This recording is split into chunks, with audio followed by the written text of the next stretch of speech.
நாம் நம்முடைய மனைவியிடத்திலே நோன்பு காலகட்டத்தில் நோன்பு நோற்ற நிலையில் இரவு நேரங்களில் நாம் இல்லறத்தில் ஈடுபடலாம். அது ஆரம்பத்தில் தடை செய்யப்பட்டிருந்தாலும் அதன் பிறகு நபித்தோழர்கள் கேட்கக்கூடிய கேள்விகள் பொழுது மக்களிடத்திலே பரவலாக ஏற்படக்கூடிய சின்ன சின்ன தவறுகள் மனிதன்ற அடிப்படையில் உணர்ச்சிகளை தாங்க முடியாமல் சில விஷயங்கள் நடக்கும் பொழுது நபி அவர்களை அதற்கு என்ன செய்ய மார்க்கம் அனுமதிக்கின்ற இரவு நேரங்களில் வேணாலும் ஒன்று கூடிவிடலாம். ஆனால் நோன்பு நோற்ற நிலையில் பகல் நேரங்களிலோ நீங்கள் மனைவி இடத்தில் இல்லறத்தில் ஈடுபட்டால், தாம்பத்தியத்தில் ஈடுபட்டால் அதற்கு நீங்கள் பரிகாரமாக இது போன்ற விஷயங்களை செய்ய வேண்டும் என்று மார்க்கம் அழகிய முறையிலே வலியுறுத்துகின்றது, அழகிய முறையிலே வழிகாட்டி இருக்கின்றது.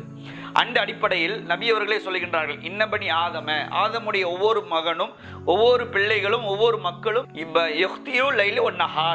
காலையிலும் இரவிலும் தவறு செய்யக்கூடியவனத்தான் இருக்கின்றான். நபி அவர்களும் கூட தொழுகை லோகர் தொழுகை 4 ரக்காத் தொழுவதற்கு பதிலாக 2 ரக்காத்துகளை மறதியாக தொழுதார்கள். மனிதன்ற அடிப்படையில் ரசூலாவே சொல்றாங்களா, இன்னமா ஆன பஷருன் மிஸ்லுக்கும், அல்லாவே சொல்றாங்க குர்ஆன்ல, திருமறை குர்ஆன் ஆயத்து இது.